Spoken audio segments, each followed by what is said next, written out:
إلى عدم التشبث بمعادلات خشبية جامدة. الأفق ليس مسدودا.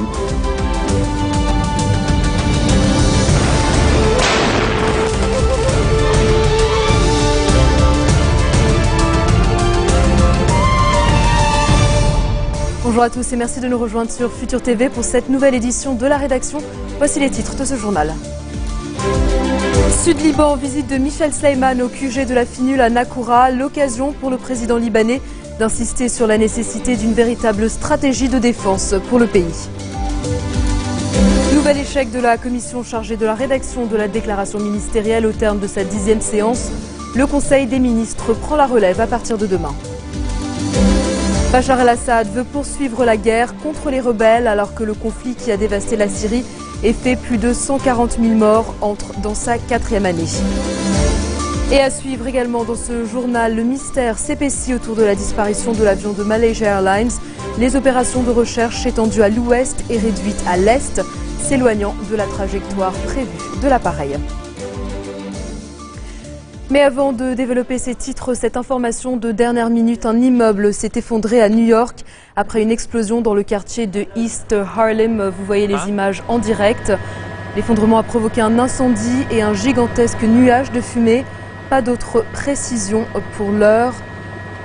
Les autorités n'ont pas encore fait état de bilan de victimes. Ce sont les premières images de l'effondrement de cet immeuble.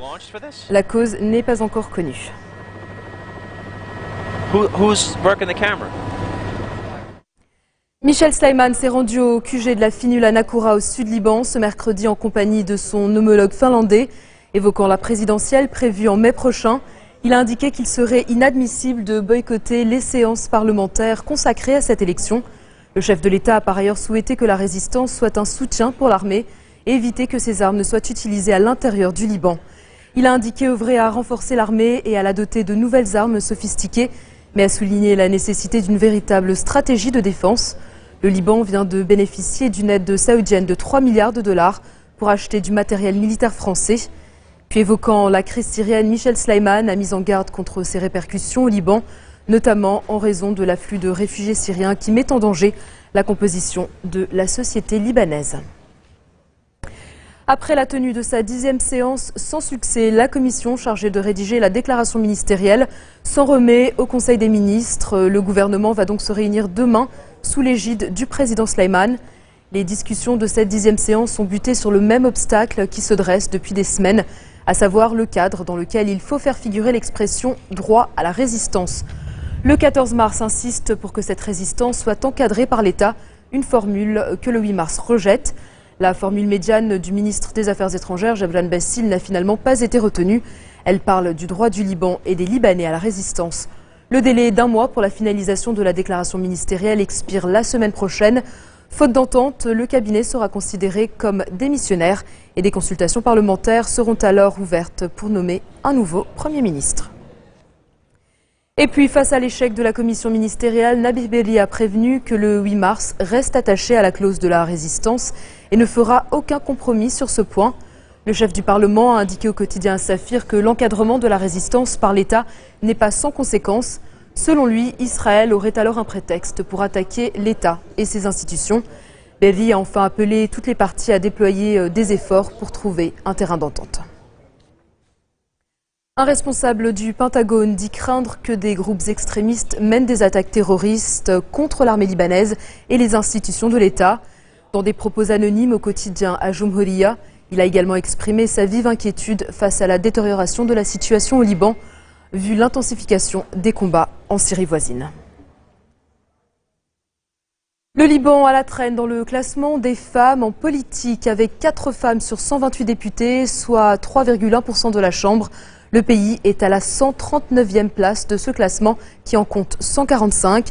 Le Liban côtoie ainsi la Micronésie, Palaos, Qatar ou encore Vanuatu qui ne comptent aucune femme députée.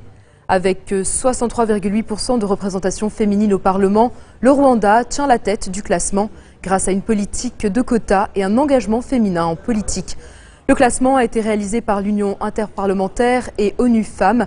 Les femmes engagées en politique sont confrontées à plusieurs obstacles, notamment les préjugés sexistes, la discrimination ou encore les attitudes culturelles qui considèrent les femmes comme moins capables.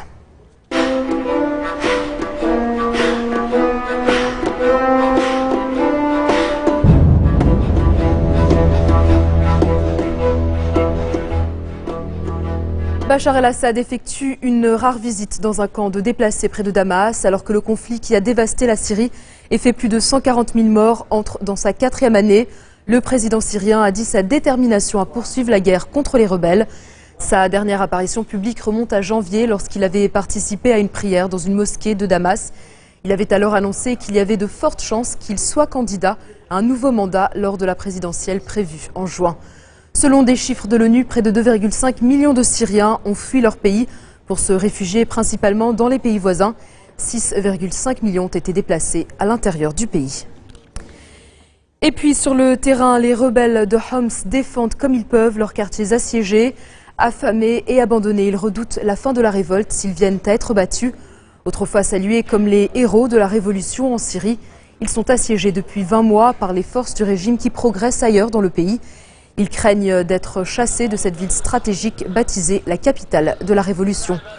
En février, une opération humanitaire de l'ONU avait permis l'évacuation de 1400 personnes et la distribution d'une aide limitée. Mais quelques 1500 personnes n'ont désormais d'autre choix que d'abandonner leur quartier ou de résister jusqu'à la mort. Dans le reste de l'actualité locale de ce mercredi, le président iranien entame une visite officielle de 2 jours en Oman. Visite dominée par la coopération bilatérale et la tension dans la région du Golfe. Il s'agit de la première visite bilatérale de Hassan Rouhani depuis son investiture en août dernier. Au programme, des entretiens avec le sultan Qaboos et de hauts responsables omanais, ainsi qu'avec des hommes d'affaires. Téhéran et Mascate entretiennent de bonnes relations, au contraire de l'Arabie saoudite, une rivale de longue date de l'Iran et d'autres pays du Conseil de coopération du Golfe. Le Premier ministre libyen a finalement été limogé. En lui retirant sa confiance, le Parlement a fini par faire payer à Ali Zaïdan l'incapacité de son cabinet à rétablir la stabilité et la sécurité en Libye, 2 ans après la chute de Muammar Kadhafi. Le ministre de la Défense a été chargé de l'intérim jusqu'à la nomination d'un nouveau chef de gouvernement. Depuis plusieurs mois, des groupes armés bloquent des terminaux pétroliers, blocage qui exaspère les députés libyens. Et ce week-end, un nouvel incident a scellé le sort du gouvernement. Un pétrolier nord-coréen qui appareillait en Libye a été chargé de brut libyens et volé par des rebelles que la marine a pourchassés mais n'a pas réussi à rattraper. Dans un instant, un détenu américain libéré après 28 ans dans les couloirs de la mort. Les détails après la pause.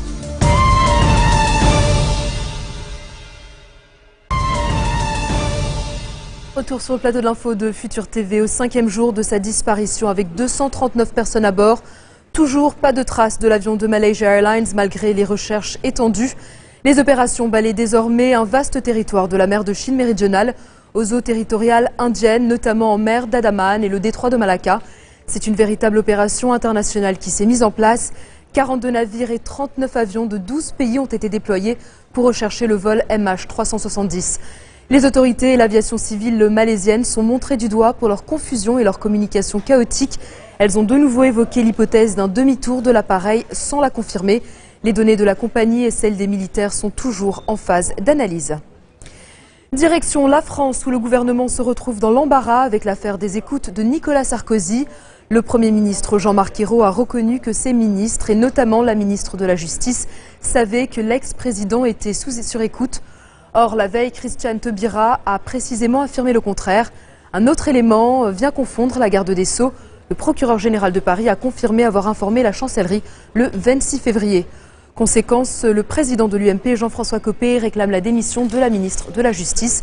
Le ministre de l'Intérieur, Manuel Valls, assure quant à lui qu'il a été informé de ses écoutes par la presse quand l'affaire a éclaté le 7 mars dernier. On les écoute. C'est trop. Je vois que le feuilleton continue.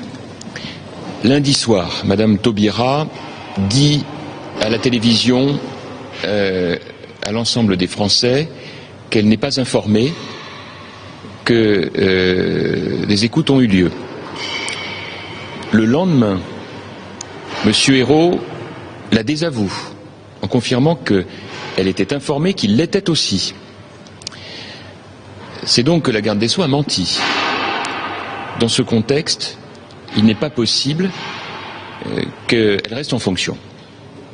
Sa démission, face à ce mensonge, est inéluctable. Ces écoutes téléphoniques ordonnées par la justice ont été réalisées par des policiers, c'est-à-dire par des fonctionnaires qui travaillent sous votre autorité, Manuel Valls. À quel moment avez-vous été informé de ces écoutes téléphoniques? À l'occasion des révélations du Monde, s'agissant des écoutes de l'ancien président de la République et de son avocat. Vous l'avez appris par la presse comme nous? Absolument. Et chacun reste dans son rôle. Et ne faisons pas insulte aux magistrats, ni aux policiers, les officiers de police judiciaire, qui agissent sous l'autorité de ces magistrats. Dans notre démocratie, il y a des principes fondamentaux.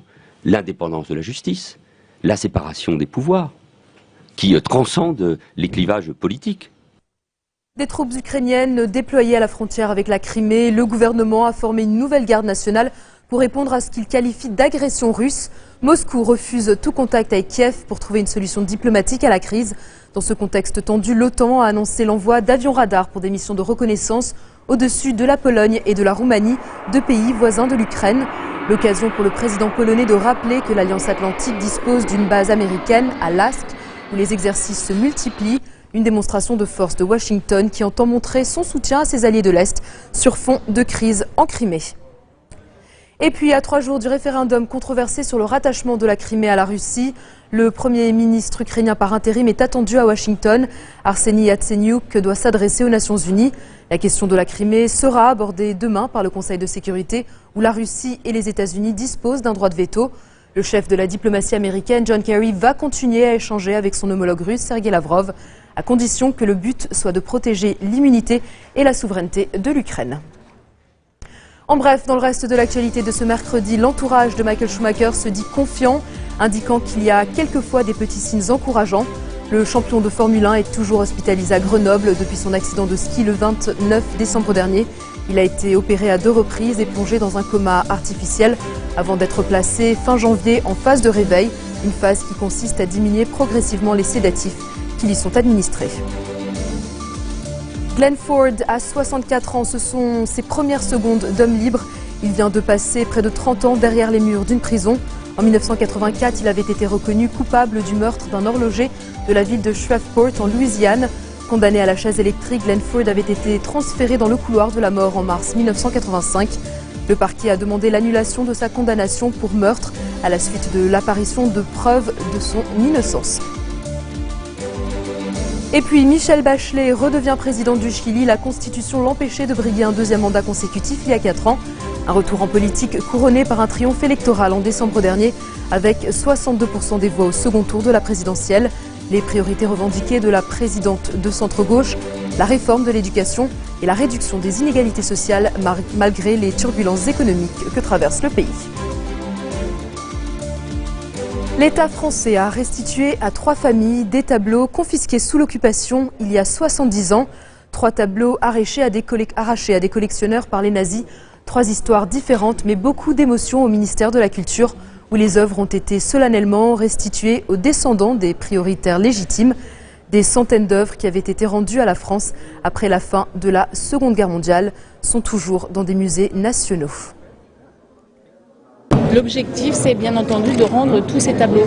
Les crimes nazis sont des crimes imprescriptibles.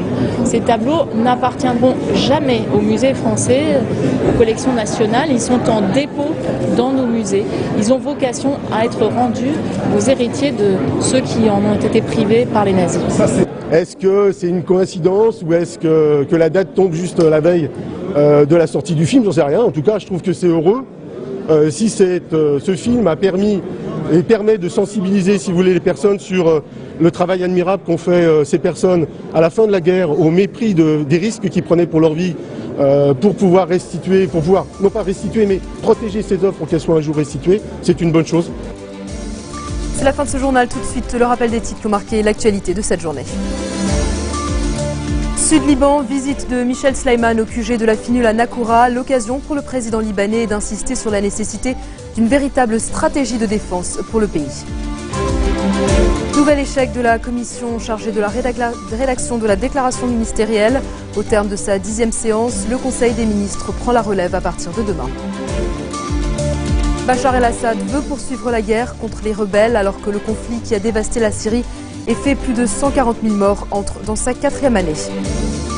Et puis le mystère s'épaissit autour de la disparition de l'avion de Malaysia Airlines. Les opérations de recherche étendues à l'ouest et réduites à l'est, s'éloignant de la trajectoire prévue de l'appareil.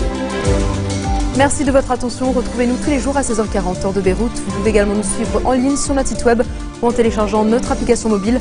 Vous retrouverez Serge Berberi à la barre du prochain JT. Bonne soirée.